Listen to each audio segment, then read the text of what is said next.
What it do, party people? It's your crew. Thursday night delight, whatever you want to call it. I don't know. I'm done rhyming, but it's combine time. We're gonna get into it. That kind of rhymed a little bit, fam. Birds of a feather. Pete's on the right. Chuck's the CJ connection.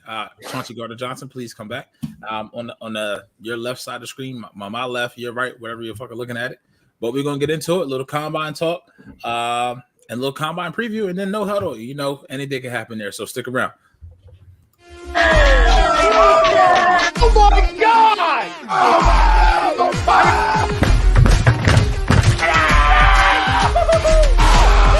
I'm embarrassed! You're flying! Welcome in. It's almost time.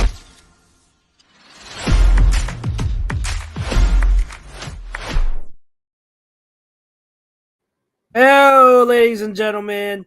Birds of a Feather on A2D Radio, brought to you by Baggio's Bread, located in Mount Laurel, New Jersey, home of the best stuffed breads, tomato pie, sandwiches, cutlets, and meatballs. Make sure you mention A2D Radio for 10% off your entire in-store purchase. We are live on Facebook, Twitter, YouTube, Instagram, and everywhere you download your podcast. So if you're listening to us live or on your commute, or on the way to Baggio's Bread. We greatly appreciate the support. It's your boys back in town, Chucks, Mr. OG Pete with the introduction, Jake Friel, and PY. What's good, fellas? How you doing? What's going on? Nothing. All right, cool. Sixers are getting blown out. Back, but that's about it. So we're gonna do we're gonna cover it tonight on the show. The Eagles announcing, pretty essentially announcing both coordinators. They officially announced the offensive coordinator. Haven't officially announced the defensive coordinator yet, but we all Yes, they did. kind of know. So They did, by the way. Yeah, they did. They did it on Twitter. Okay, Yeah. my fault. Okay, I thought we were only going off of that. No, they put a tweet out yesterday from their hand. Gotcha. Okay, I was probably sleeping. So Catch It up. was like in the middle of the day. We were asleep yesterday. bro, like with how much work I'm doing right now, between everything going on in my Oh life, yeah. I don't. Everything's just jumbled up. I don't know. If And the 2.5-year-old officially. God, huh? I said, and your 2.5-year-old. Yeah, exactly. So, I thought we're missing that, but yeah, we'll cover that first to lead off the show, and then we will get into the NFL Combine preview. There's no other show on A2D Radio that's going to give you draft coverage like Birds of a Feather. So, if you want to talk anything draft, you know where to go. It's here. So, we will get into that. It's draft season, baby. Let's go. Let's do this. But to kick things off, like I said, in the first half of the show, which is brought to you by eXp Realty LLC. Call Mr. Alan Foy at 302-682-8820 or visit him at alan.foy@exprealty.com. We're not going to hit up the poll question yet because the poll question is going to be combine related, but just quick reactions, guys. I know we've talked about these candidates ad nauseum for the past 2 weeks. Now that it's official, if you want to give your final thoughts on the hires of Sean Desai as defensive coordinator and Brian Johnson as offensive coordinator. Anyone wants to go? Go ahead. No one? Okay, cool. So no one wants to talk today. I mean, I love it. I love Brian Johnson. That's Jalen Hurts' boy. He's known him since he was a child. Nobody knows Jalen Hurts better than this guy. And for the simple fact, he made Kyle freaking Trask a Heisman candidate. I just want to throw that out there. Kyle Trask was like a 7th-round pick for the Bucs or whatever he was. Yeah. He made him a Heisman candidate. So He's a starter for the Bucs this year. Yeah, right now he is. Yep. In name only. I could start for the Bucs right now. Come on now. I was a high school quarterback. I still got some moves. Here's my move. I hand it off, or it's a 3-yard pitch. Good enough. Good enough. Or just screen games. I can do screen games. I can do my Brock Purdy impersonations.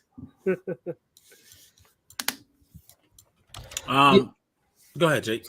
Yeah, I mean, Pete pretty much just hit everything on the nose as far as Brian Johnson goes. I mean, he's known him forever. He was coached by Jalen Hurts' dad, and he's known Jalen since I think he was like 3 or 4. So he's family. He's literally family. It doesn't get much closer than that. I know Nick Sirianni said at the combine that the offense isn't going to change, but obviously it's going to change. But all that I ask more than anything, can we just get hot routes, please? That's all that I ask for.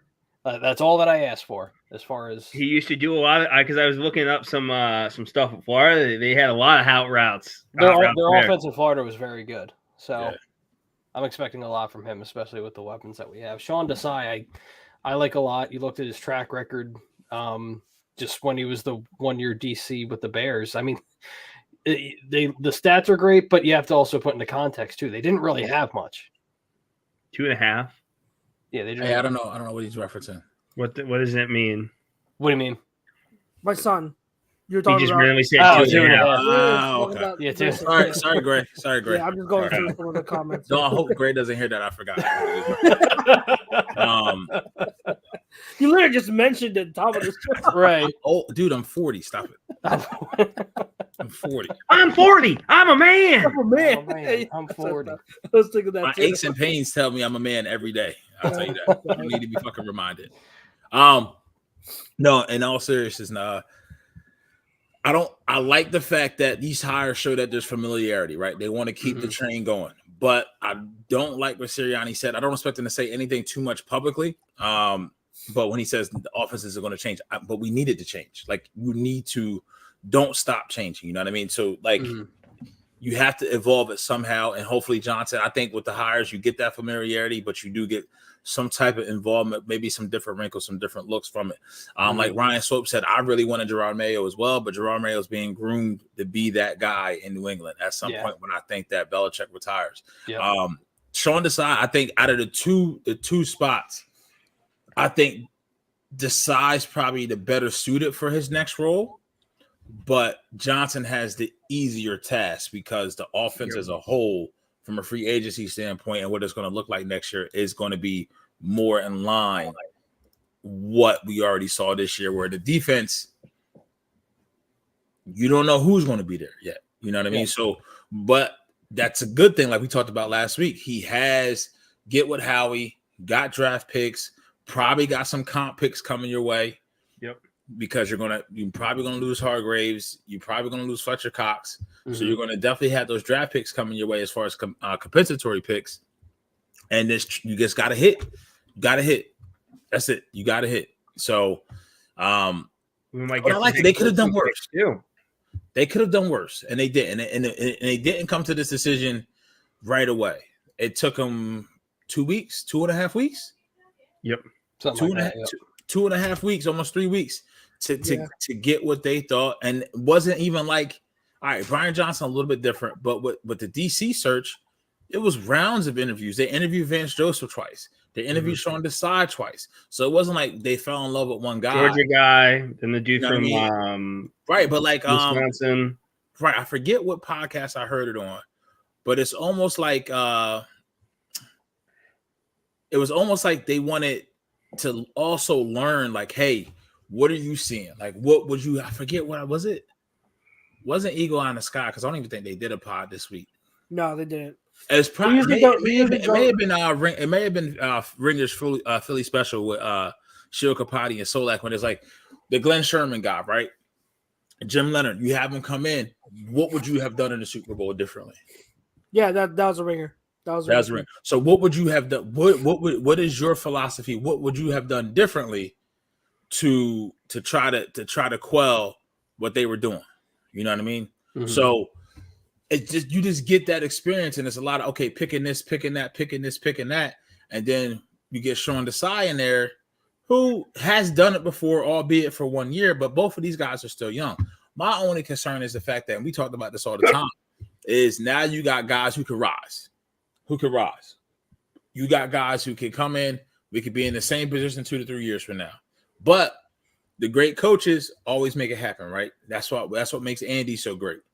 Shit, Andy's so great. He gets people head coaching jobs. They fucking get fired. They come back and they the OC again in 2 years and get the Super Bowl ring. Matt Nagy. You know what I mean? So you have those type of, and I'm not saying, I don't know if Sirianni is that yet. While he is a good coach, I mean, he's still not the best. I mean, he's still not even the top 3 coach in Eagles history. You know what I mean? Even though he got us to the Super Bowl, you got one that had 14 years of success, and you got the other one who actually punched the ticket and won the Super Bowl. So, and then you got him behind Dick Vermeil. So he still has he still has room to improve, and room to grow. But this is a good thing. Like, it's everybody knows it's his team. Yep. No Rex Ryan, no distraction. Sorry, Tom. Thank you. Thank God. It's been a weird week for Tom. But oh yeah, we're not done with his ass yet. But with Brian Johnson, my biggest concern is this: he hasn't called plays. It's not true. I mean? Yeah, no, I'm talking about the NFL level. He hasn't. Okay, I was about to say. No, he called him at Florida a little bit. What I'm talking about, because you can see even Nick Sirianni's first year, to be a head coach and in-game calling plays, it's a little bit different. And obviously, you see how Shane Steichen didn't really, but he obviously had his input on the X's and O's, right? But what made the Eagles offense so great this year, outside of just the talent, was the scheme and the flow and the sequencing of the plays. And that's what's going to take Brian Johnson a little bit. But if everybody takes that next step, Devontae takes the next step. I mean, A.J. Brown takes the next step. And then obviously Jalen takes the next step. And if we somewhat improve at the running back position, there you go. You know what I mean? So I'm not expecting too much change out of the offense, but really the offense side of the ball, what we saw in the Super Bowl, the offensive side of the ball has less work to do or less improvement to do versus what the defense is. And now with the defense was showing Desai, you're going to be molding that clay. You know what I mean? You're going to have a young Nakobe Dean. Maybe, even though Bobby Wagner isn't the same player he was before, but maybe if TJ walks, maybe you bring him in on a 1-year deal. Hell, Sean Desai was with Bobby a little bit in Seattle. Familiarity there. So we'll see. We will see. Real quick, those are the chats that are asking draft-related questions. Just do me a favor. Definitely say them again, or ask them again later on in the show when we get the combine, because I definitely want to hit on all your draft questions. I want to cover them, but I don't want to burn those shorts. Burn those shorts. I have no idea what that is. But yeah, definitely ask me again later, or bring up in the chat later on, and I'll definitely highlight them and get to them in the second half of the show. But when it comes to the coach hirings, the assistant hirings, like Brian Johnson, I mean, that was obvious. I think a lot of what you guys said, I definitely agree with it. It made too much sense. So as an up and comer and someone who's close to Jalen, just you give him the opportunity, and it's good. I'm all for it. When it comes to Sean Desai, I really like the hire, and something that I want to help make I want to put out there, make sure it's understood, at least to those who are listening to our show. And if you're listening to our show, you know that you come here for knowledgeable, in-depth football talk, and that's when you're always going to get it from all of us. So, when it comes to Sean Desai, people want to say that he's a zone scheme Fangio disciple, and while that's true, we've harped on it all the time. Pete and I definitely at least were for years now. How you've got to look at when zone coverage, you got to look at, are they playing man match? Because man match is zone coverage that has man principles. So what it might look like zone actually plays out to be man. Like a lot of people, they think of zone and they think of spot dropping, right? Like you're dropping into a certain spot and then you're waiting for someone to come in your area and then you attack. That's not how all zone schemes work. There are zone schemes like cover 7, cover 9, quarters, different stuff like that, where you're playing man match principles, where depending on the route distribution, you are determining who covers who, and then you pretty much play man on man depending on what the route is. So it's like a hybrid of the two, but people get them confused all the time, and so that's why when people say, they're questionable about the Desai hire because it's another Fangio disciple that is zone heavy base. Like it goes deeper than that. What I've researched and found out about Desai is that he's more willing to get creative with his coverages on the back end. So I really like that. I think that boost and that slight little change up can work wonders with our defense. Now we got to see it happen. He was good as a DC in 2021 for the Bears, and that defense had no talent. So our defense hopefully is going to have a good talent across the board again this year, depending on the offseason. But it's definitely going to be a boost from what Chicago had. So I am excited. I'm looking forward to it. I think that if you are someone who has questions or concerns, and I think that depending on what they are, I think there are definitely reasons to have concerns and question marks. You know what I mean? Like, I definitely understand where some of the hesitation can come from. And I was discussing with someone on Twitter who's saying that, like, he's worried that this trend of the Fangio too high shell defense is such a it's a trend now to where some organizations are kind of going overboard with it, to the extent, like, how people always, for a long time, people were always looking for the next Belichick. So they'd hire coaches that come from the Patriots that studied under Belichick and say, hey, we want to mimic what Belichick does. But it's how many of those have been able to replicate and have similar success? Not too much, right? You got to think like Mike Vrabel is one of the rare ones that have had success. That's a Belichick disciple. So someone was talking about. Is he really a disciple, though? Well, he learned under Belichick. He killed us in the Super Bowl, bitch.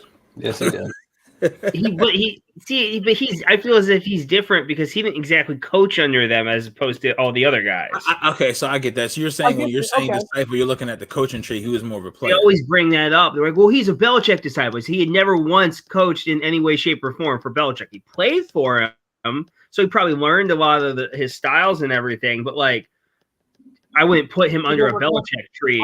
I see. I get where you're coming from, and I think that's fair. But it's already been said, and, like, it's put out there that, like, a lot of the stuff from New England he has brought over. So regardless of whether he was a player or coach, he's bringing a lot of those principles over to the Titans organization. So to me, it's still a disciple. But I get where you're coming from. But, like, there's not a lot that have had success. Regardless, like, he's one of the very few that's come from that Belichick organization. So the person I was talking to was saying that he's worried that people are looking for, Fangio disciples, coaches under the Fangio tree, where it's cool to have a concept, but it's another thing to know how to deploy it. And I think that's a very fair concern. That's perfectly fine in my eyes.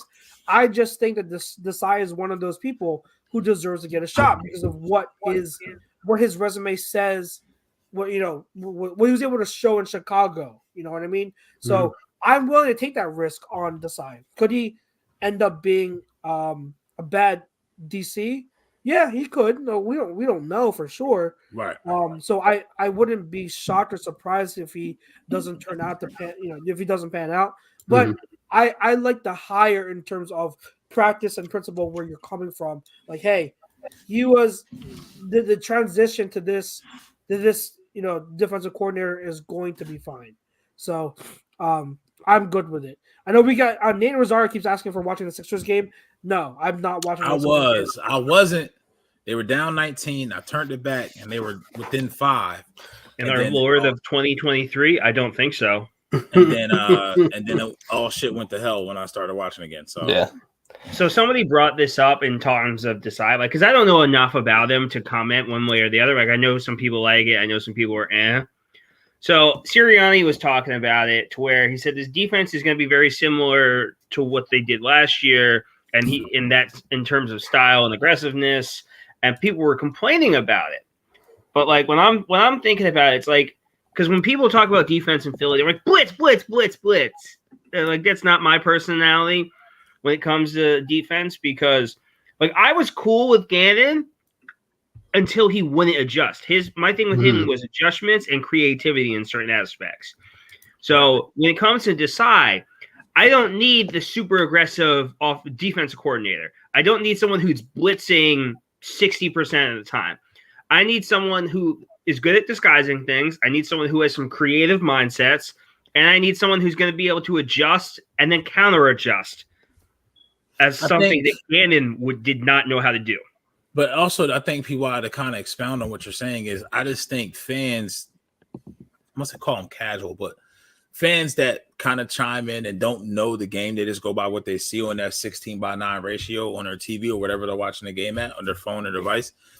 They see people running wide open and they see no one else around them and they think, well, what the fuck are we doing? Like, be aggressive, blitz. And it's like, you got like, look, what did your offense do to defenses this year? Right.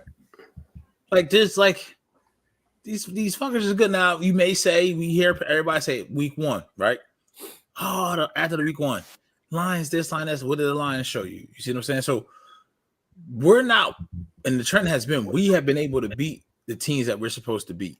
It's now we have to take that next step as an organization everywhere and every level to be able to beat the elite teams, because no longer are we just satisfied with winning the East. You can't be. You literally had a 10-point lead in the Super Bowl. You know what I mean? You lost the Super Bowl by 3, had scored the most points as a loser in the Super Bowl. So you can't sit here and say, okay, I'm content with going back to where we were. Now, if the talent and everything regresses to the means, okay, then there's nothing you can do about that. You know what I mean? As far as on the defensive side, but the offense is still here. So obviously, I think the offense is going to have to carry this team next year, unless somehow, some way, Nakobe Dean is a top 5 linebacker in the league, and you get a top tier corner, you hit on every pick. If somehow Jalen Carter falls down to you at 10, you never know. You never know what can happen, right? But it's just the fact that I think how football is digested now by the viewer, it's just a different game. Yeah, I'm sitting here thinking to myself, okay, so if we had a defense like San Fran, right, where it was won 13 games in a row, right?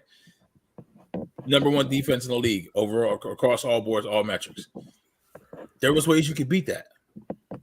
You see what I'm saying? Mm-hmm. Go back to 2019 and that Super Bowl when it's the 49ers and the Chiefs. The Chiefs had the Chiefs was down 10 in 6 minutes to go. Who won that Super Bowl?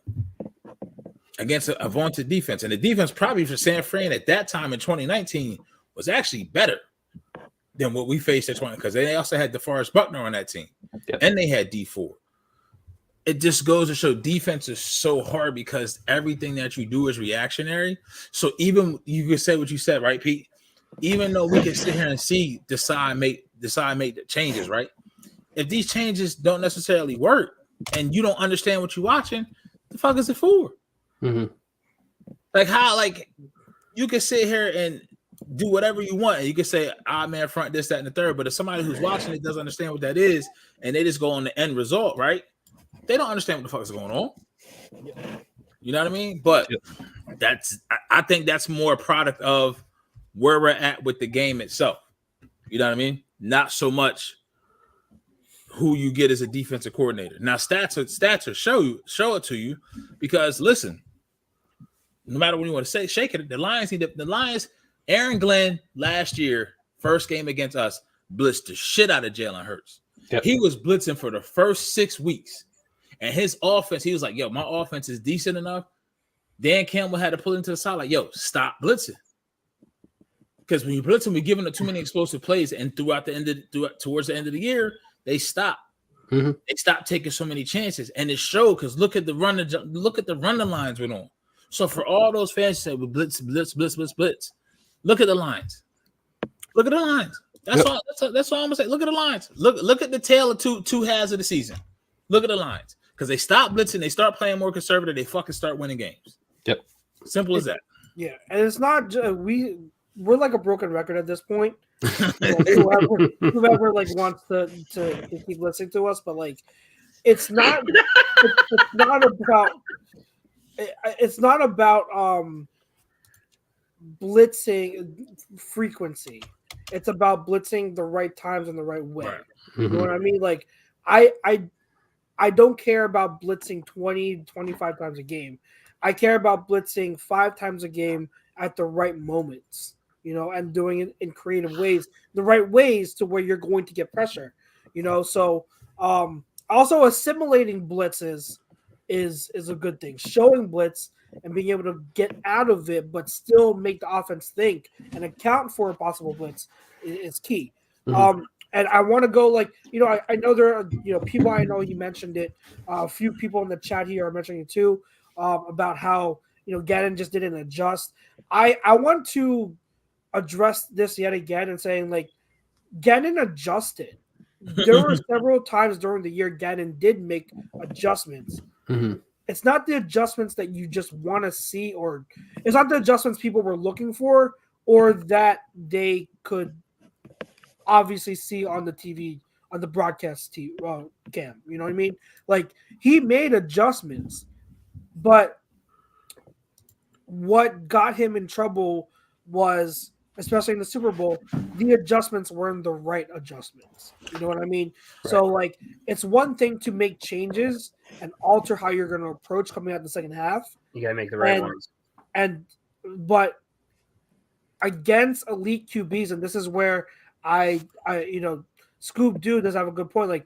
He took elite QBs too lightly for me. That's the issue. When it came against top level quarterbacks, making the right adjustments was his downfall. And like I said, what was it, last week or 2 weeks ago? It's that final drive was what was telling for me.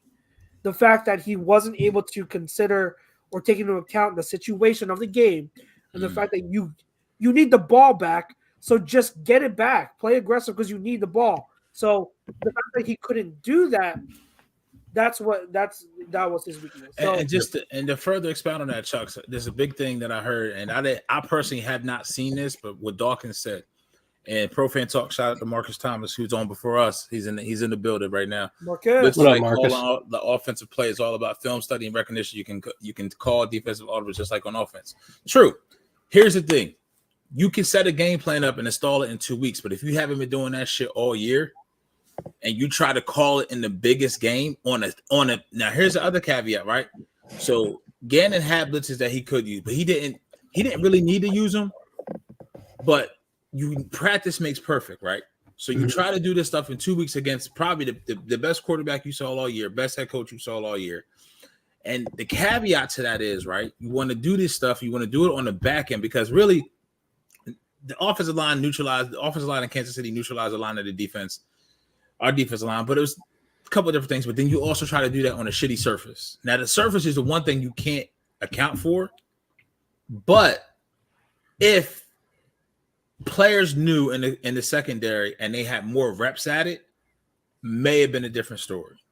Yep. Yeah, I think Dawkins said something. It's hard to introduce those type of plays, those blitzes, in one game when you really could have been doing it all season. Maybe not even showing it on tape, but maybe practice. It just shows in practice that his eye wasn't on that. And honestly, I think he knew he had the Cardinals job locked up. Yeah. Yep. You see what I'm saying? I'm not hopefully, but as a human being, just as a man, as flesh and bone, you're in the biggest game of your life. You can sit here and say what all you want. I'm committed to this. I'm committed to this. Committed to this. Committed to this game. You're not flying back on there as an Eagles defensive coordinator. Mm-hmm. You see what I'm saying? You knew you was there. So it's just like I said, my takeaways missed opportunity. That's it. But Sean Desai, more well seasoned. He's been in different places. Has been under different coaches. And everywhere he's been under defensive-minded coaches. Pete Carroll's different vibe than Vic Fangio, but Pete Carroll's a defensive coach, so he's seen that. He's seen it. I won't say seen it all, but he's seen it. And in that division, this is the other big thing too, right? This is something we got to think about. He was in NFC West. So it's a different division. And he was in the NFC North. He was a DC of the Bears, NFC North. He saw Kirk Cousins, saw Aaron Rodgers. Yep. Not sitting here saying, I am sitting here saying, it's the NFC East. It is what it is. You feel what I'm saying? But he saw game plans on how to play above average quarterback play. And that's something that, for wrong, right, wrong, or indifferent, the last 2 seasons, the record shows for itself. We have not had to see above average to elite quarterbacks. That's just how the schedule has shaken out. but he has. So he knows what it's like to put a game plan together against an Aaron Rodgers, who before he went to the darkness, who was still somewhat Aaron Rodgers. You know what I mean? Yeah. So he's going to bring that here with those same Fangio concepts. It's just more now. Can we get the personnel? Mm-hmm. Yeah.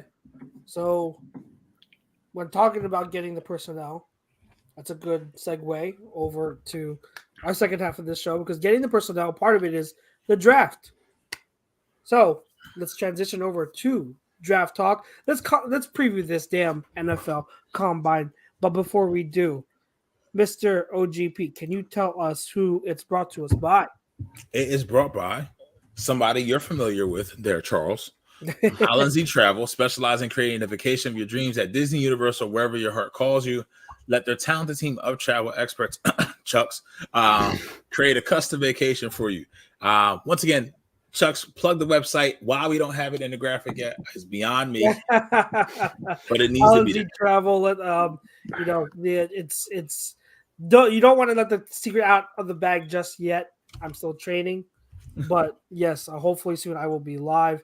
I will be joining Andy's live action, boss. Live action. It's fun. I'm excited, but yeah, I still got I think I'm halfway through the training roughly, so I'm excited. But yeah, keep Holland Travel in mind, especially if you got families, you want to hit up a Disney vacation. Keep us in mind, Holland Travel. All right, Combine boys started. Technically, some of the prospects got there a few days ago. But some of the drills started tonight with, I think, the D linemen, right, and the linebackers. Yes. So before we get into some of these prospects, let's get into our poll question, because this is, I feel like we get into this talk every year, but let's remind the people, because we got new viewers here also, and this is our first time all together covering the draft. So let's get everyone's opinion on this combine. Poll question is: the NFL should get rid of the NFL Combine. Agree or disagree? Jake, let's start with you. I mean, it's tough, right? Because a lot of these players, as far as like you look at it from like a financial standpoint for these players, this is where a lot of these unnamed guys start making a little bit more money. The guys that would typically go undrafted, say they run like a fast 40 or something like that, or they have like a crazy vertical jump, broad jump, or whatever, it pushes them up on the board a little bit. Now, whether they're good or not, that's to be determined, and that's kind of the gamble, if you will, with the draft. But as far as a financial standpoint for the players and like from an agent standpoint, I would say no. However, if you're looking at it just from like a pure scouting perspective, I would agree with the poll, because everything you need to see from these guys is on tape. Nothing you're going to do at the combine as far as running a 40, bench pressing, maybe aside from like a couple drills, you're nothing's really going to blow you away per se. I've been saying it for a while, and we've been saying it in our chat for the entire day, mostly, and we'll be saying it the rest of the week. It's just 40 times are overrated, plain and simple. 40 times are the most overrated thing on the planet. It doesn't mean anything. And again, I kind of say that the little tongue in cheek, because I look at it more for like defensive linemen and linebackers, because to me that measures explosiveness along with the broad jump and other things like that. But making long story short, I am going to agree with the poll. PY. Hell yes. The combine is the most overrated thing ever. If you're unsure, go ask Mike Mamula. Like, literally, no one and their mother had any idea who this guy is. He spends 6 months in his backyard practicing this, that, and a third in terms of the combine, and he goes top 10 over freaking Warren Sapp. Okay, that should tell you on its own why the combine's a joke. Mm-hmm. People overreact to dudes throwing in shorts. Not to mention, oh my God, he ran 4.3. He's clearly going to be the next greatest player ever. It's totally going to happen. Throw in there all the dumbass questions you get asked. Excuse me, can I have your sexual orientation? Would you or would you not murder your mother? Or whatever dumbass question they ask players. It's like, excuse me, would you have sex with your best friend? I got to know. This is on the books. And you're just like, what is going on here? Like, like maybe years ago, it would have been like, all right, cool. I kind of just want to see where you're at from a physical standpoint and a mental standpoint. But it's just ridiculous. They overrate it in every facet that they're trying to get. They probe way too much, and I just think it's a waste because you're not changing my mind. Like a quarterback throwing in shorts and throwing the pass it's not going to change my mind when I've seen them. I've watched them play in college. I've seen the tape. There's nothing that's going to change because no matter who throws or whatever, everyone's going to say the same thing. Oh my God, that's the greatest throw I've ever seen in my life. Can you believe what he did with no pads, shorts on, and no one is covering that wide receiver? Amazing.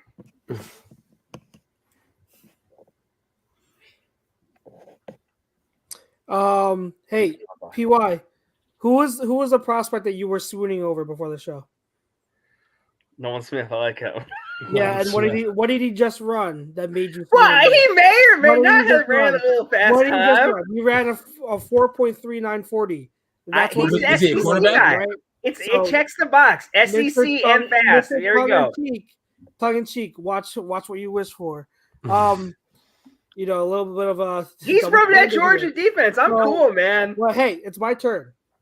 So I absolutely disagree to the poll. The reason why I say this every single year, the main parts of the combine, the most important parts of the combine aren't the parts that the casual fan sees and talks about the most. Right. The most important parts of the combine are the medicals and the interviews. Those are and I'm not talking about the media interviews. I'm talking about the team interviews that we don't get coverage of. I'm talking about the medicals that we don't get information about. And the combine started because they needed a way to standardize all the medical stuff for the prospects because everything was coming from different teams and different doctors. They needed to standardize it to one source, so everything was level playing field. That's what started it all. And these team meetings that the prospects have with the team, that gives an up close, I guess you can say it gives the teams an idea of getting to know these prospects on a different level. You know what I mean? They get to kind of ask them the tough questions. If what's his name, Jalen Carter, at the combine, we all know what just happened with his off the field stuff. If he's in a team interview, it's very important for the team to ask him about that and how they talk about it. Steve Smith on his YouTube channel, his podcast that he has now, which is phenomenal, by the way. He was talking about how when you're at the combine and you have off the field character issues, it's very important to be upfront about that stuff if asked by a team, because that's going to speak volumes about you as a person to that team. And that can make a big difference. So, that stuff doesn't get covered by media. It doesn't get talked about by fans, the most. But those are the two most important parts of the combine. When it comes to the drills and the workouts, it's annoying because they're absolutely overrated. Mm-hmm. They're overrated by people that don't know how to use that information and that data correctly. You know what I mean? That's all this stuff, the 40, the drills, the 10-yard splits, 3-cone, the jumps, vertical and broad, the weightlifting. They help you confirm what you already watched on tape. Right. And if there's a a difference in that, or if there's something that's off, it makes you go back and review what you watched so that you can ask those questions like, is he really faster than what I saw, or is he slower than what I saw?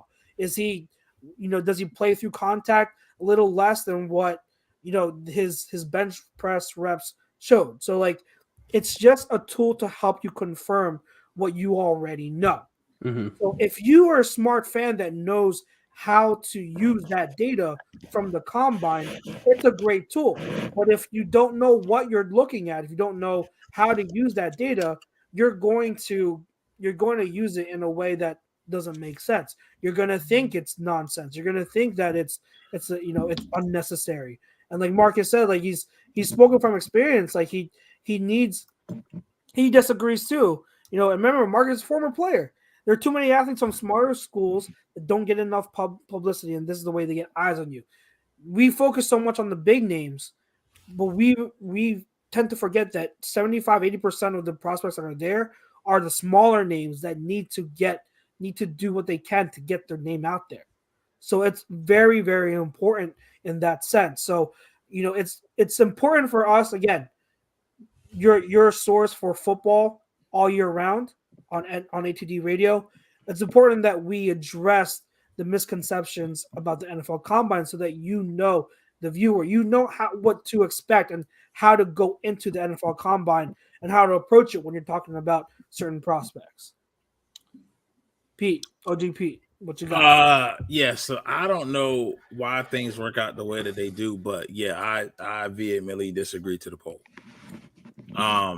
For a lot of the same reasons that you already said, Chucks.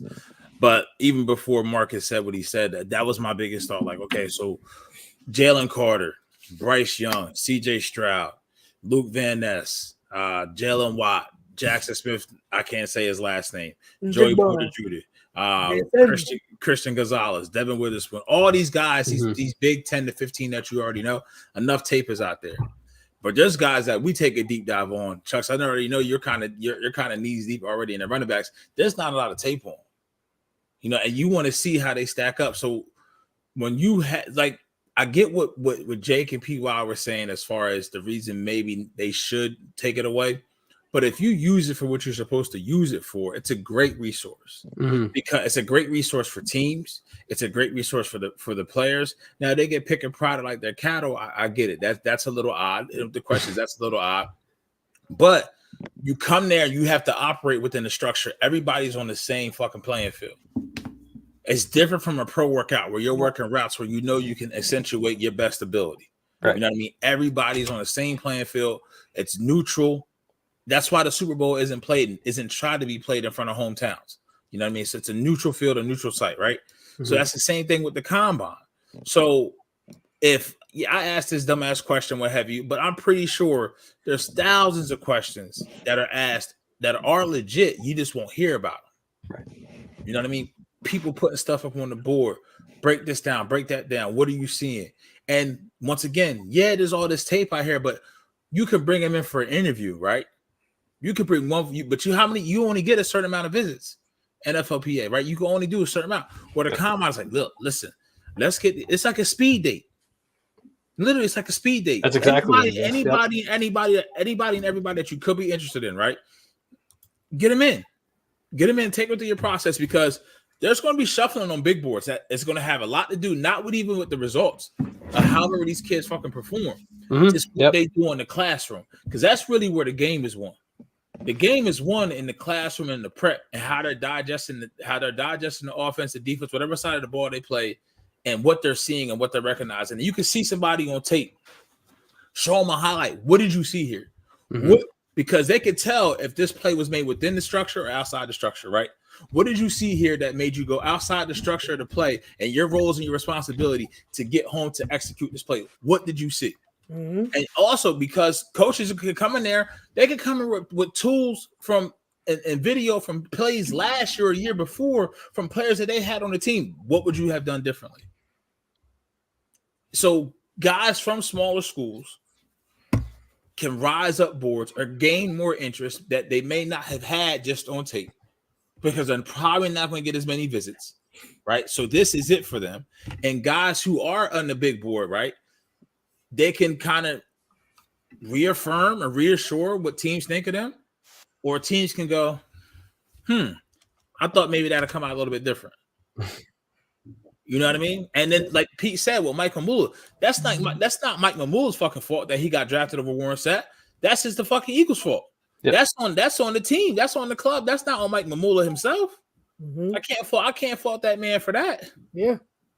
I mean, that's the whole point. It's like I can give. All right, listen. Prime example, right? Prime example.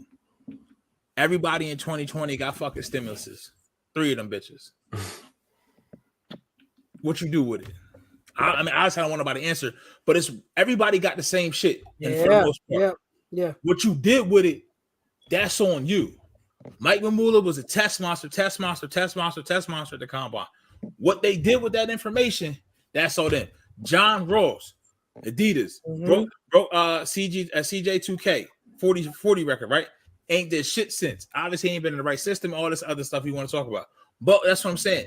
So you got stuff like that with the opportunities that are there for you outside of the field, especially with nil deals now, name, image, and likeness. You can get all that. Yeah. Jalen Carter's driving a Jeep Trackhawk, bro. Because of Nils. Yep. He's driving a Jeep Trackhawk. You feel what I'm saying? He's not using it in the right way. With right, wrong, or different. We'll have to see what comes out. But it has its purpose. It has its place. To get rid of it, like I think EC1 Football said a little while ago, you get rid of it, then what? Yeah. Then what? Yep. Yeah. What are you telling the kid that's at a D2? Hell, listen, it didn't work out. He's a free agent right now. You never fucking find Carson Wentz. Yep. I'm not saying you don't find him. You never think he's as good as Jared Goff. Yeah, because the whole reason, one of the biggest reasons why he climbed up the board for the Eagles and where they're so high on him because of his interview, and they made that they made that part, or at least part of it, public, and you saw why they liked him so much because of his interview. And what Vespi said earlier, that I brought up, his answer that they shouldn't take it away, but it should be improved. I'm good with that. Yeah, yep. Like there are ways to make it better. There are ways where you can get the casual fan to appreciate it more. Now, not everyone's gonna appreciate changes, but I would like them to release some medicals. Maybe not everything, but I know that might be against HIPAA or whatnot, but I would like to know some thoughts from these team meetings because again, those are the most important parts. Maybe some of these team meetings are allowed to cover a little bit, or allowed to disclose a little bit what they said. I don't know, but they're just throwing stuff, possible ideas out there where fans don't think it's just about the 40 time or the drills. Fans know that there's more to it than just that. I think that works for us. I think one thing they should definitely do outside of the 40 times, they should all have one individual 40 run per group. Then that group, bitch, you line them the fuck up and you have a race. Oh, yeah, I like that. Just race. Just have every group race.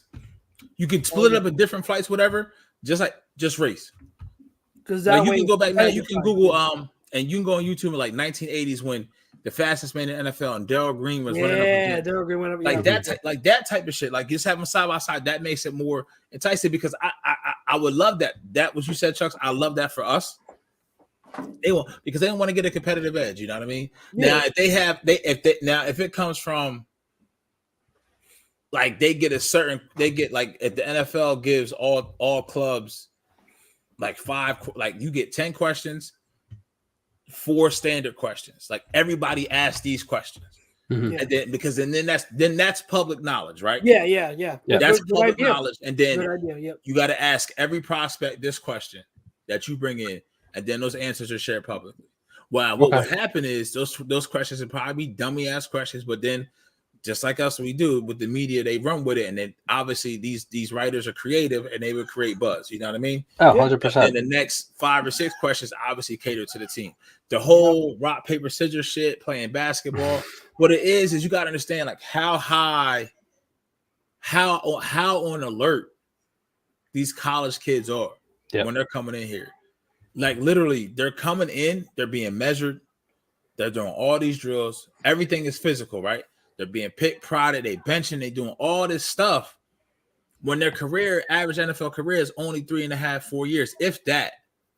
So they're trying to get these kids to really just relax and let the guard down, let that wall down a little bit. Then they get to the real. You see what I'm saying now? Yep. But once again, you can tell every team after this week start following up until the draft. Who are they bringing in? Who are they bringing in for a visit? Because either they're reaffirming something. If you don't see them bring anybody in for a visit and they draft them, that means they showed them everything they need to see. Yep. But then it also can come from, okay, we seen this guy. We didn't have time. We didn't have a chance for whatever reason to talk to this guy at the combine, and now we're hearing from other people. Plus, the pro days happen as well.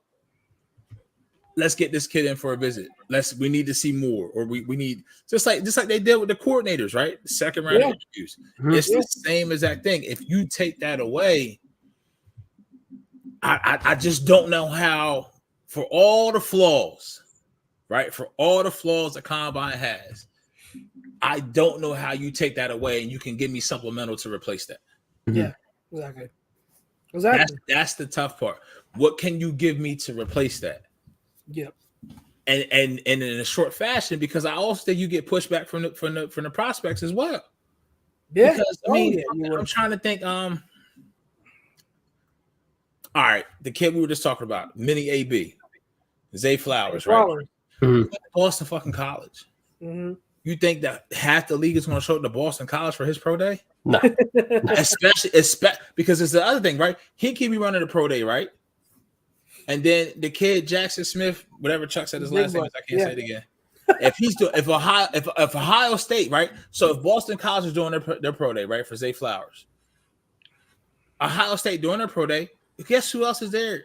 CJ Stroud. Where the fuck you think the league gonna be at? Mm-hmm. Yeah. Exactly. And the other thing is it's competition. Yeah. That's why I said let them race. And let them race.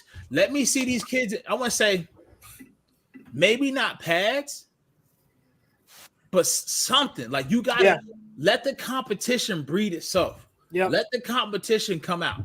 I love this idea. I love this. So do I. We see it at Senior Bowl and Shrine Bowl practice, like one-on-ones all the time. One-on-one. Bring that to the combine. They've been doing it at the All-Star games. Bring it to the combine. That's a phenomenal idea, Don. Phenomenal idea. And I hear you. That's why, like, again, and PY, I want your rebuttal because, like, I'm honestly not trying to trash you, but like when you hear all this input and stuff like that, does that alter your sentiment toward it? Because, like, again, it's not that like you aren't incorrect when it comes to like some of these things is just silly, because it is. There's stuff about the combine that just seems silly, and a lot of people overreact to it, like I said, but there is substance and value to it when you look at it the proper way, and when you get into deep with it. And something else that some of the draft guys that I follow have touched on when it comes to the quarterbacks too. And this is I former players have said this to confirm, so it's not just me like blowing out hot air. When it comes to quarterbacks, an evaluator, a scout, a team, they want to see these quarterbacks in person. Why? Because seeing these quarterbacks in person is so much different than seeing them on a video. Mm-hmm. You can actually, like, when you watch a quarterback in person, you actually can feel, you can sense, you can hear the ball come out of their arm a certain way, the way they throw it. And I think it was Dave Brugler that mentioned Carson Wentz when he was at the combine. Scouts were in awe because that ball like popped off his hand. Mm-hmm. Same thing with Mahomes. You know what I mean? Like when you are able to display that. Also, not just with arm strength. When you go through these drills, when these quarterbacks are throwing to these wide receivers, most of them are not their former teammates. They're just brand new people, right? From other schools, they're just meeting. But when you have your own group, scouts look at how these quarterbacks command that group, how they talk to them, how they work, because that also shows how's your leadership, how's your communication skills, stuff like that. So little nuances make a difference in the world for scouts, because every little detail matters. Details matter when it comes to evaluation, because the NFL draft, we all know, in a way, it's such a crapshoot because you really don't know what's going to happen. So trying to find any information you can get to make the best choice you can is so valuable. It's so important. And on top of that, right, like prime example, and I keep bringing it back to players that we're going to see this weekend. If you watch it, if you catch the highlights, or players you're going to hear about when you check your timeline and all that, especially from Eagles beat reporters, right? Everybody has Bryce Young as the best quarterback in the draft. Mm-hmm. Guaranteed to get ready for the stories like how fucking small this dude is. Yeah. I'm telling you right now, there are teams within that top five. Reporter, and it's like the same height.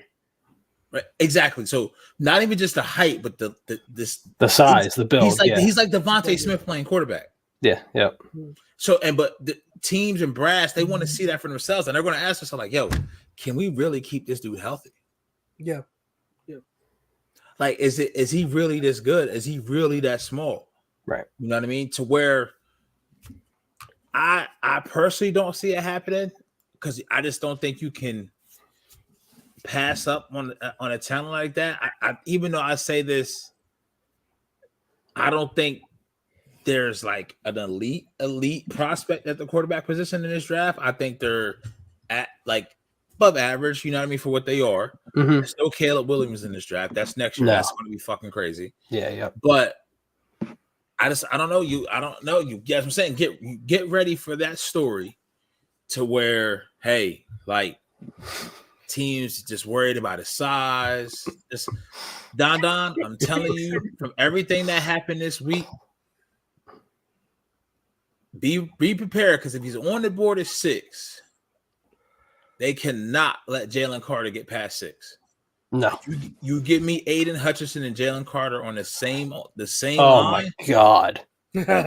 Oh my God. I hope I hope the Lions draft him for you. I hope they draft Will Levis, whatever the hell his name is. Yeah, they're good with Jared. Nah, I mean, they're probably in the same position that we are. I mean, I think we'll make a pick at 10 if we're forced to, but you wanna hope that one of those quarterbacks is still falls to. Oh yeah, yep. If Jalen Carter falls, that helps us, because that means a quarterback is falling. Mm-hmm. You know what I mean? And then who knows? He can fall his fat ass all the way down to 10. Nah. Yeah. Because you got, who do you have at 5? Carolina. I'll check it. Let's take a peek. It's Carolina, Detroit. Awful character issues. Can't trust him. Fuck, who's at 7? I don't know. I didn't bring up the. I know it's Chicago, Houston. Is it the Colts?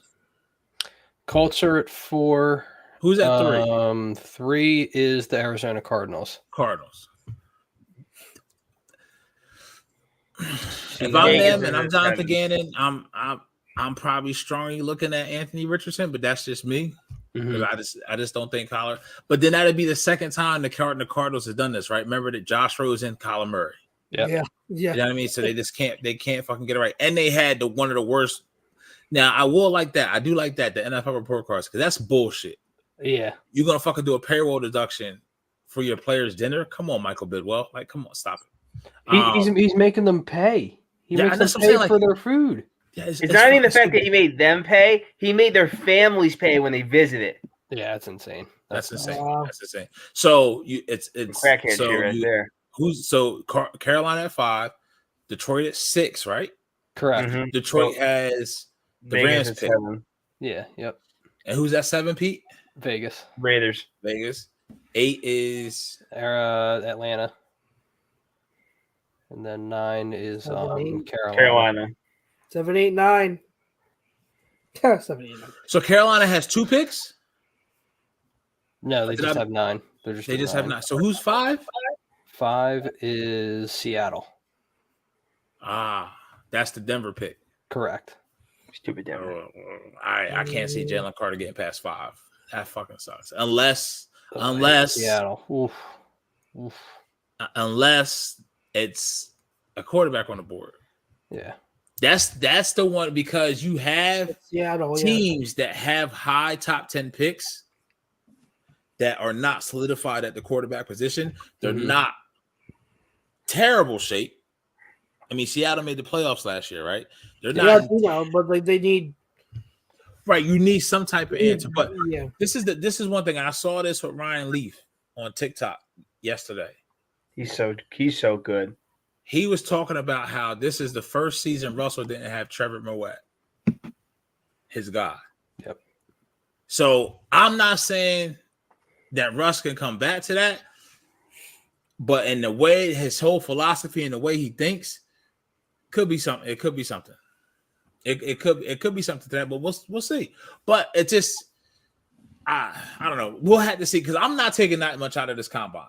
There's certain drills we participate like that go on that I take a look at. We talked about them already. I think somebody brought them up already tonight. 3-cone drill. I'll look at the passing. Wide receivers, I look at the footwork of their routes. Mm-hmm. I mean, running a 40, that speed is different than actual in-game speed. Yep. But mainly for the linemen, 3-cone drill. Even for linebackers, I just look for the agility and able to change directions. How stiff is your hips? How quick, how fluid you are? Change your direction. But, I mean, I would love – if Roger Goodell somehow was watching this fucking show right now, can make an injunction, please, like this breaking news. NFL Combine for the first year is going to have wide receiver versus DB drills. That would be great. That would be so great. That would be great. So great. So my caveat to that would be is like because every once in a while you'll see like dudes get hurt at their pro days, right? Mm-hmm. Like whether it's Sidney Jones or other guys, like would dudes be willing to set themselves up because shit happens, accidents happen, you trip, you get stuck, you know what I mean? Mm-hmm. They would because they do these drills at the All-Star games. They do it, but also I think I don't know where it's at as far as I feel like once how can I say this? And I don't know where the money would come from, but I feel like once a player signs on to an agent or declares for the draft, I feel like they should get a certain sum of money, regardless, regardless of how the fuck it works out. Because of that situation, because if they do get hurt in the pro day, or like the things that we're proposing, are something that could get hurt. So maybe you only have to do it that crazy, right? But like PY is saying, like just to kind of to bounce off of that.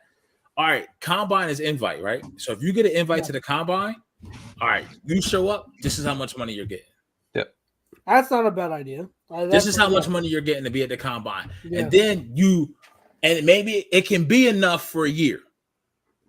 Maybe it doesn't have to be crazy. Maybe it's $250,000, right? Yeah, it's more money than these fucking kids have seen. That's truly for them. Not no lunch handshake or no backdoor handshake or no nil deal, right?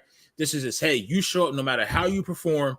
This is a standard pay that everybody's going to get for the combine. And just in case you get injured. Yeah, go. You see what I'm saying? Then I think you teams would probably appreciate that. Because then you're getting these players are probably gonna go more out because there is some financial incentive, right? Yeah. And then you can kind of switch the drills up a little bit. Yeah. Absolutely. That's a good. I mean, I highly doubt Mr. Roger Goodell and the NFL owners will let that happen. But yeah, no. That would be wishful thinking. But I mean, I'd be all down for that. That's a good idea. Name some players that you guys got your eye on going to these drills. What that you want to see. I've got 2 players in mind on the top of my head, but I want to know what you guys, if there's any certain players that you're keeping your eye on.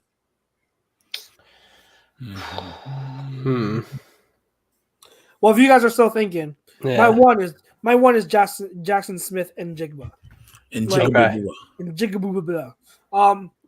whole reason why is because like I need to see how fast he is, like testing wise, like. The only reason why he's not consensus wide receiver 1 is because he's slow. Mm-hmm. But really, if he can show that he's got at least decent explosiveness and his 40 time isn't like horrendous, I think that could solidify him like as okay, like you're fine, you're fast enough. You know what I mean? Like you can, because I'm watching his film and I'm like, bro, like you're slow. Like oh my god, bro, you're slow. Like you're having trouble pulling away from some linebackers here. Come on, but like that could help his stock. So that's a lot. If his 40 time and 10 yard split aren't horrendous, aren't really bad, that'll help him a lot. So say like, maybe if he runs like sub, as long as he runs like sub 4.6, you know what I mean? I think that's fine. I think it'll be good. Like you're good to go. The running back that I'm looking at, I want to see what Charbonnet runs because he's already solidified to me as like he'll be like a round 3 guy. But if he impresses, because the one thing about him is question is his athleticism. He doesn't have great athleticism overall. He's not bursty.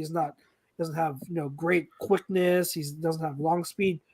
But if he can show out and impress with some of these testings, like that'll boost his stock as well. And he's a very well-rounded running back. Very well-rounded running back. So those are two I have my eye on.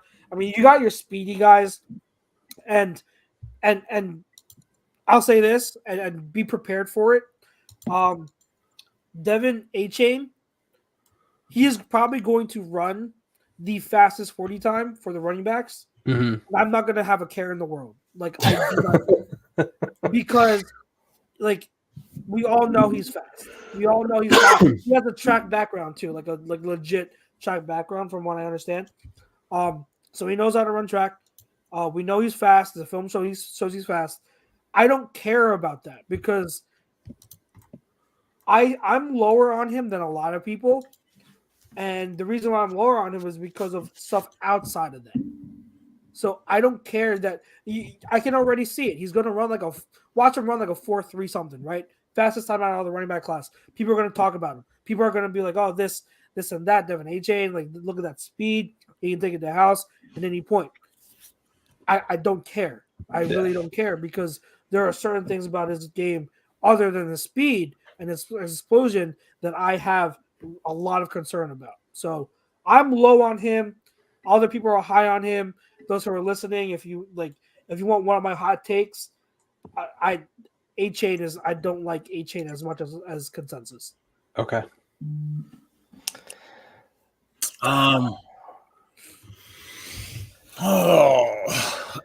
Tyrese Wilson for me, Miles Murphy for me.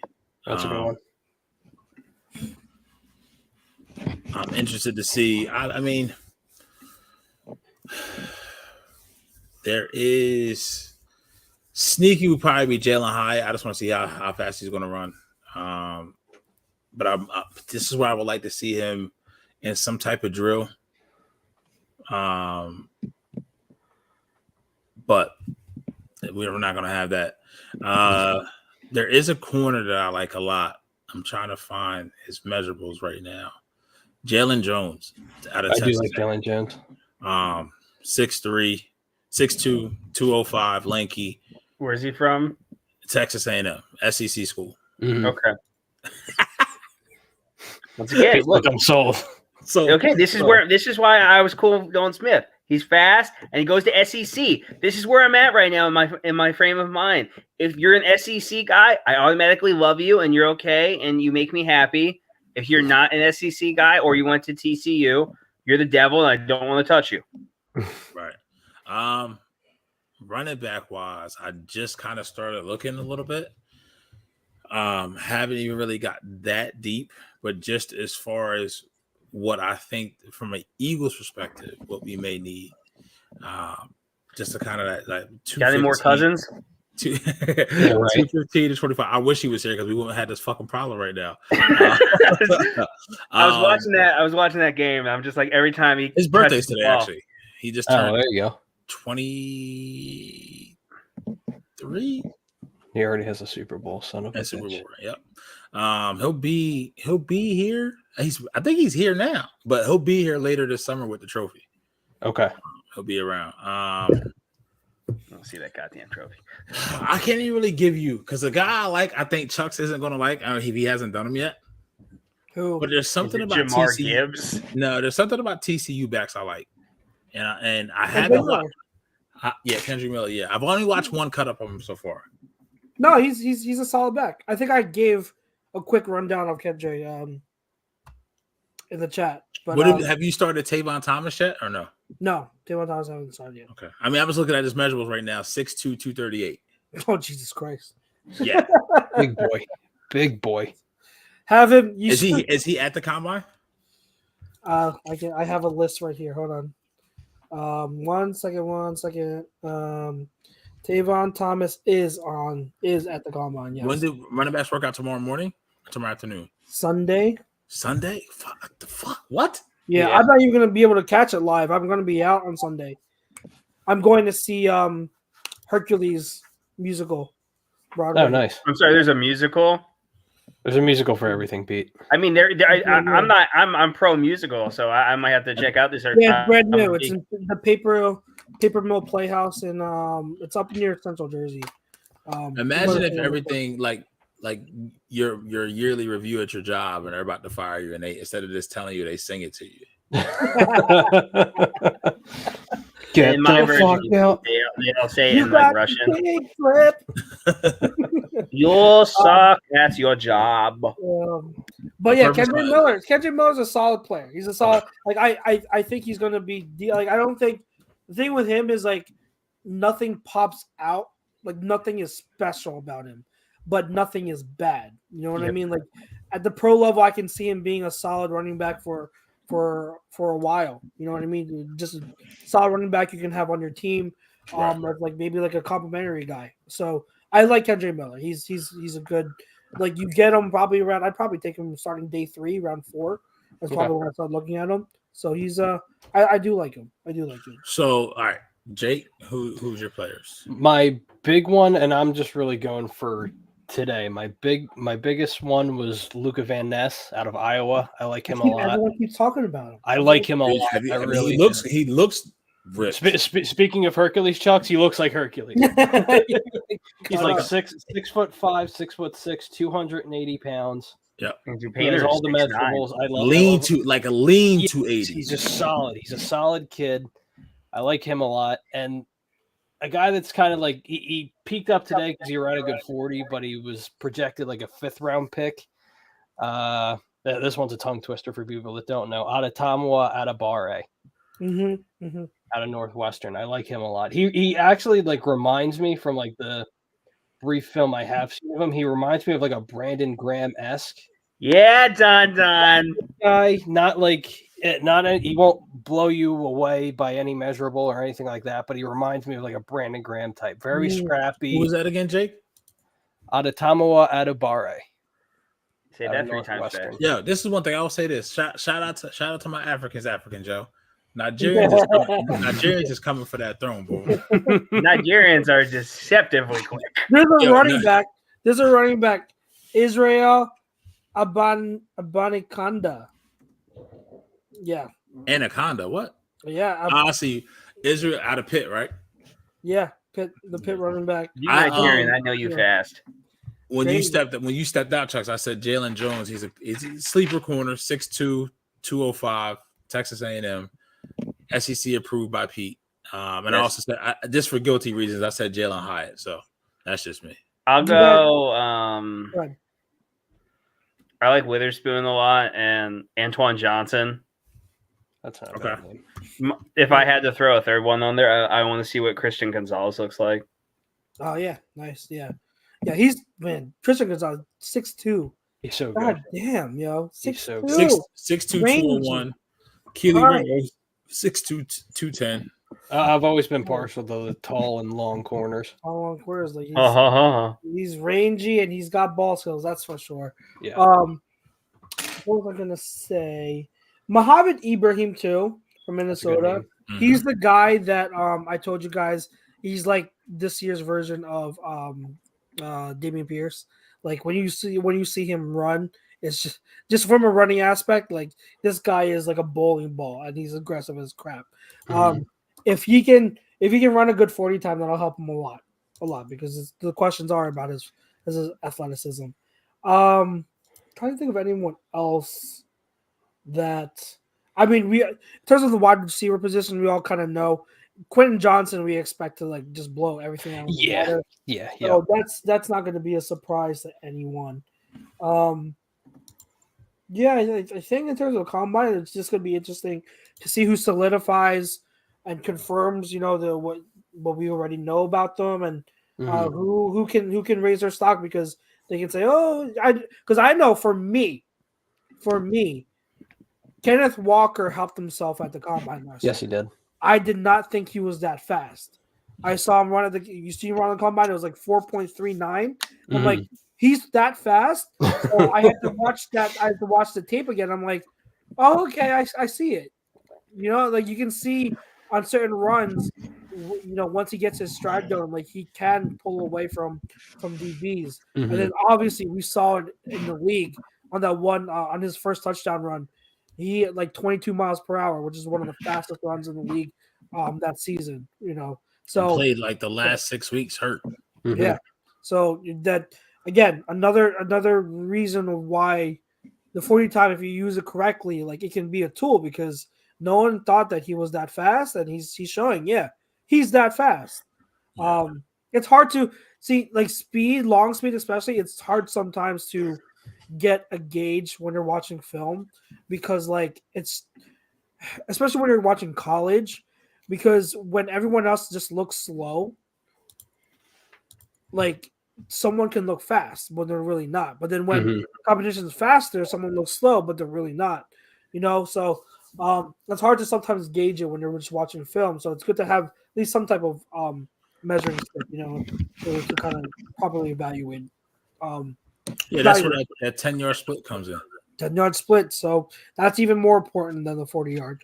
Don had this one comment, and I wanted to get to it before we move. Let's run them down before we get to no huddle. Run us down as many comments as you want. Yeah, like this one. He says, I like Tajay Spears from Tulane. He doesn't remind me of Tony Pollard. Bro, like I think he'll be better than Tony Pollard. Let me say that. I don't know. Pollard's pretty good.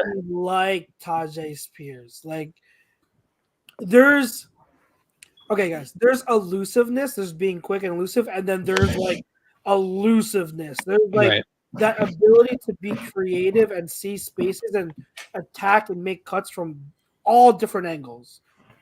Not a lot of players have that innate ability to do that. Tajay Spears does. Like he is so fun to watch, and I showed you guys that clip last week where he ducked under the defender. I'm like, are you kidding me? Like you really? The more I watch him and the more I really love the one question I had about him watching tape, Don, is that Tulane didn't use him as a receiver, which I found really odd. But from all reports at the combine, he ran wide receiver drills and he was phenomenal.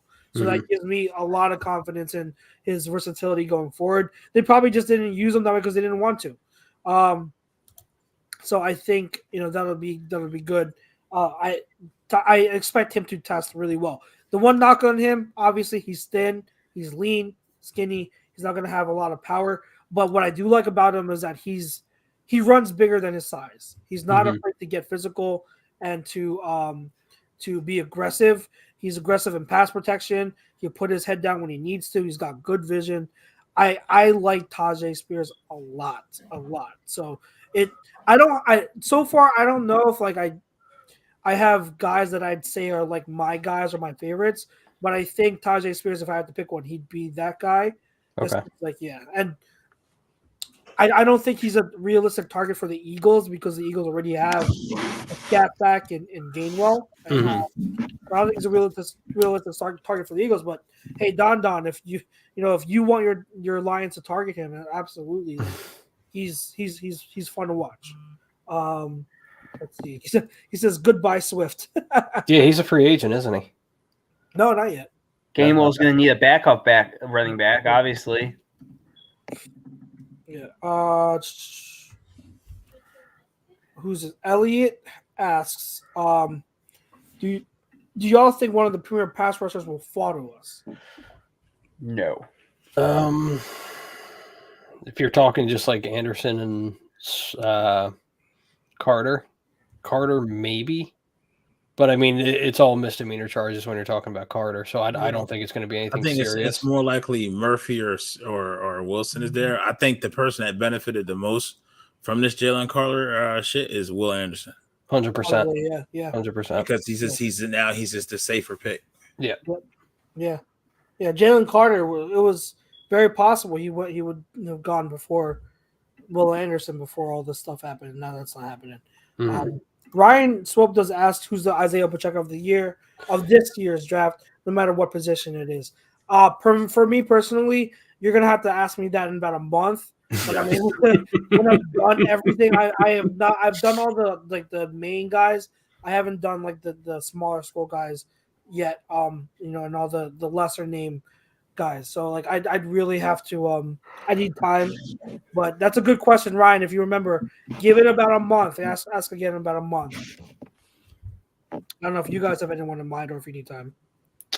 No, I need time because I need time that was still. all about player, system, just organization, everything. Yeah. Everything, yeah. You put it not say inner city kid, but it's close to New York. He grew up out here.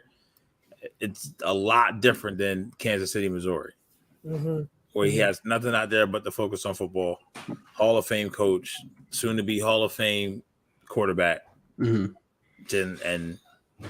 fruits of the labor. You see it. So it's a lot of it is just it's where they go, where they land, who they land with in this situation. There's a lot of it because there's not. If he had gone to like most of the teams in the NFL, I don't think he would have had the successful season. So yeah. Anything else draft related, guys? Draft related, combine related. You want to get to before we get to no huddle? No, I'm watching tape. I'm literally watching Tavion Thomas's cut up right now. I think the next guy that I have to watch is Deuce Vaughn, who's like the guy from Kansas State. So he's decent in pass pro, from what I'm seeing. Which one, Deuce Vaughn or Tavion Thomas? Thomas, yeah. It's not amazing, but I mean, it was a blitz, say a DB blitz, and he let him know that. But you're saying getting a clear line to the quarterback. Let me just say this right now. I know that like for running backs, pass pro is one of the least fair things to look for because like in college they don't really teach that shit. Like you know what I mean? Like coaches don't. That's not really a priority. But out of the guys I studied, the absolute worst one was Zach Evans. And I was just like, bro, like you should watch Zach Evans and pass pro. I'm like, come on. What are you doing? Bad. This is really bad. I don't know why Zach Evans was so high on some people's boards. He dropped on my board a lot. There's I'll get into more about him in a few weeks, but yeah, he's horrible. He's horrible in basketball. One thing I will say, and I'm going to stress this until we have our draft show. Do not be surprised if you're going to be upset, that's fine. But do not be surprised if the Eagles go tackle at 10. Don't be surprised. Don't you put that on me. Don't you do that. Not be surprised Don't whatsoever. you do that. Do not be tackle. surprised. It's the only reason they would go tackle is because it's just not as deep as it is everywhere. It's not. They did have to get their guy early. Yeah, right. If it's not there, if you trade down to like 15 or 19, you take a tackle. I'm like, all right, cool, whatever. I'm fine. But I mean, like the kid at out 10, of Northwestern is you guys. I said it in the chat. Yeah, I know. Not be surprised if things fall a certain way and Peter Skoronski is the guy. Because if you have like a Devin Witherspoon or a Gonzalez or one of those dudes, he can play both guard and tackle. So if he has to pinch in at right guard and be groomed there until Lane Johnson retires and then be the heir apparent to Lane Johnson, that could be their plan. It really just I think the chances are low. I think it's a low chance they go offensive lineman at 10. Mm-hmm. But if everything falls into place a certain way, Peter Skoronski would be the guy that you're looking at. I'm telling you, just don't be surprised. His ass on out of that 10th spot is what he can do. I will not complain about drafting an offensive line.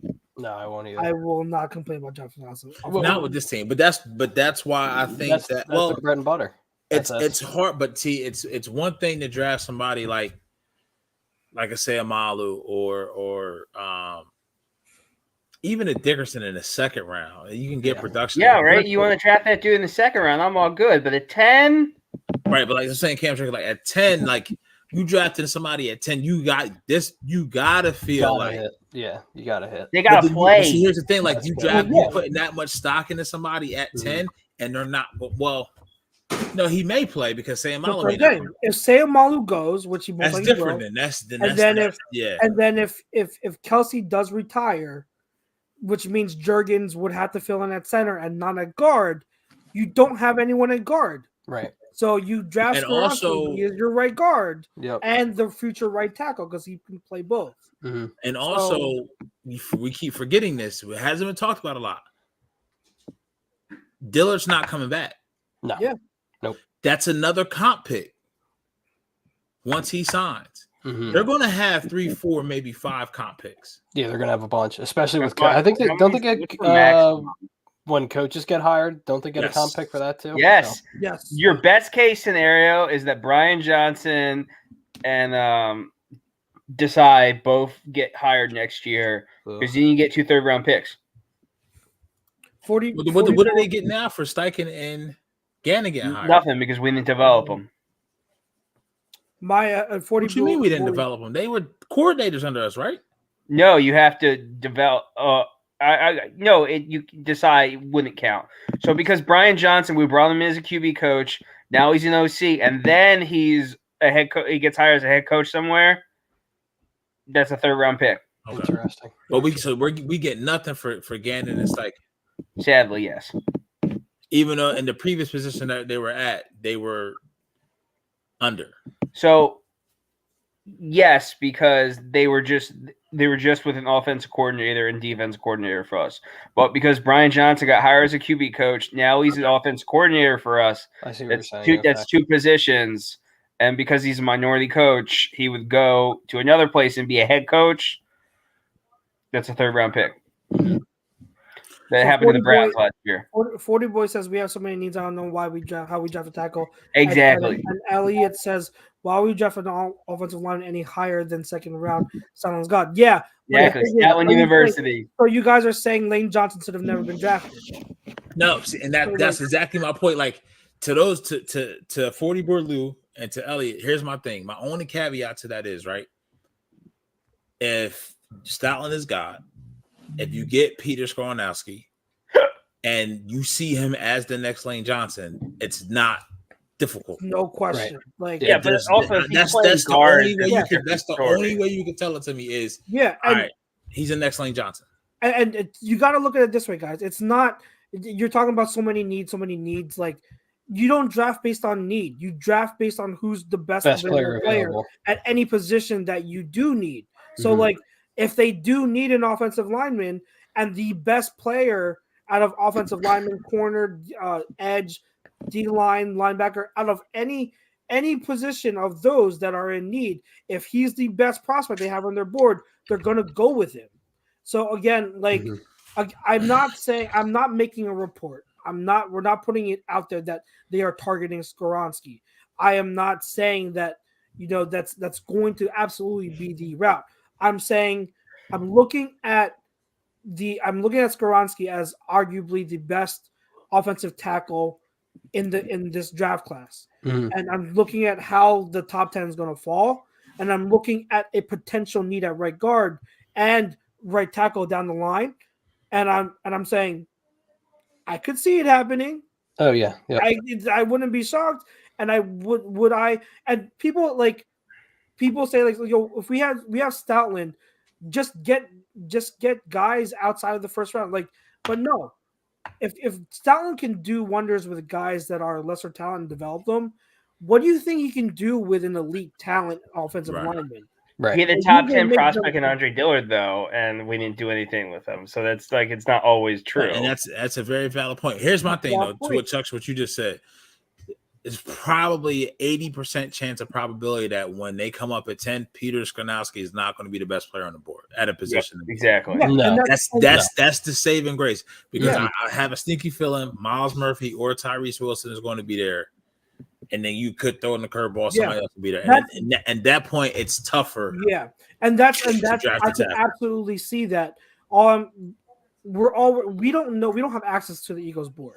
Okay, like however all these draft sites have them and John don't have them, that's not the Eagles board. So we don't know, just because Dane Brugler or Daniel Jeremiah or Lance Erline have certain players ranked certain way, it doesn't mean that's how Howie has them.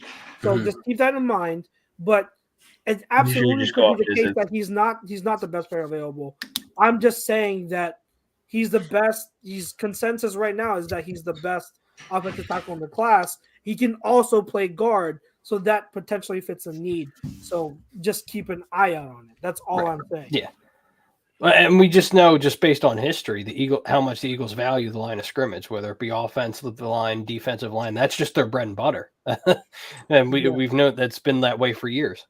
Yeah, I've gone to the point where like I'm not going to complain about them taking offensive linemen. If they end up taking Skoronski, and if there's a situation where it happens, are we really going to doubt the Eagles and their decision making? Saying no, you shouldn't have done that when they've. Overall, I know they've had their miss with Dillard, but like overall, they've had more hits than misses. So I trust them. So if that is their route they're going to go, then by all means, they obviously see something in Skoronski. Obviously, Stoutland sees something in him that he wants. So if they take him, and I'll be fine. Again, it's the same damn thing as before. And I know it's not a second round pick, but it's their philosophy, offensive lineman. How are you going to complain when we just had arguably the best offensive line play this season, arguably in league history, and you're going to complain if they want to make sure that narrative keeps going? Yeah, right. That's not going to be me. Yeah, no, you're not going to catch me complaining about that. So, let's move on quickly to no huddle. You guys got anything for this week? I watched Mando last night, and good for the first episode, but not much. Yeah, they didn't give away much. No, it's kind of like that. It's kind of like that feeler episode. I started this new show called Company You Keep with Milo Ventimiglia, and it's awesome. I saw that. I didn't watch it. But I've seen the trailers for that. Yeah, that's really good.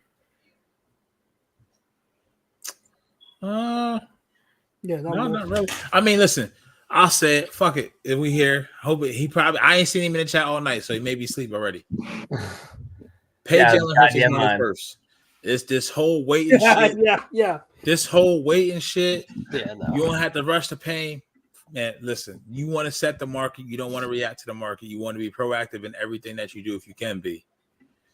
Don't want to be reactive. 40 Burlou, I have not seen Ant-Man yet. I was told to wait for Disney Plus. That was me. Yeah, we were told by Nate last week to wait for Disney. No, it's fine. It's enjoyable. It's enjoyable. Like, look, if you want the specific Ant-Man movie, it's not for you. If you like a fun action film, it's for you. Yeah. I don't know. Creed 3 comes out tomorrow.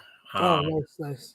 Jonathan Majors is on fire. Outside of that, you're going to hear a lot of moans in that movie. I've been watching One Piece, man. I'm trying to get caught up with One Piece. That's my only thing. I'm sorry to hear that. It's What are you catching up on the manga or no the anime? I'm only at like 245 out of what 6,000 of like I think it's like at least it's like over 1,000 now. It's over 1,000 episodes. I'm watching Sailor Moon, so I feel you. Oh my god. Wow, that's good ass anime. That's so. I mean, it is decent, but it's just Sailor Moon. now. Soaphead asked, "Did we watch Battle About to Know?" I'm also watching Spy Family, which is really good. Spy Family is fucking. I've heard that's good. Show is so fun. My friend Ann got me into it. Funny, bro. It's so far. It's like the cheekiest anime I've ever watched, but it's so addictive. Like it's you can't. So. This is a weird analogy, but every time I watch it, I can't unsee it. It's Despicable Me as an anime. That's a comment I'd expect from Todd. I'm proud. Well done. He's doing shrooms in the movie theater, and man, that's because he over there in that Germany shit. Yeah, he's an he just goes to Amsterdam and watches a movie. I know what you're doing, Todd. I know exactly what you're doing. I know what you're doing over there. Unbelievable. I heard this shit in Germany. Like Germany has, if you have a baby. You can get paid for up to 3 years at 65%. Really? Christ. Really? It's so different. It's just so different. Word joke here. We'll get into that in the off season. The summer shows when we don't have anything to talk about. Yeah. So half of the show will be no huddle, just talking about pretty much anything we can. All right, gentlemen, good show. We went longer than expected. I thought it was gonna be an hour show, but an hour and a half. It's all Talk a right. lot about the draft, and we've got more draft talk in the next coming 2 months. We just getting started, guys. We're just getting started with draft talk. Again, I SEC. said at the top of the SEC. show. Say at the top of the show, we're the only show on A2D Radio that's going to give you full in-depth draft coverage this whole time. You know, we are strictly football, so if you need your draft fix, you know where to go on this station. Tune in to Birds of Feather on Thursday nights. If you have any requests or any questions, anything, any specific stuff you guys want to discuss, definitely hit us up, DM us. You know where to find us on socials. So don't be shy. Like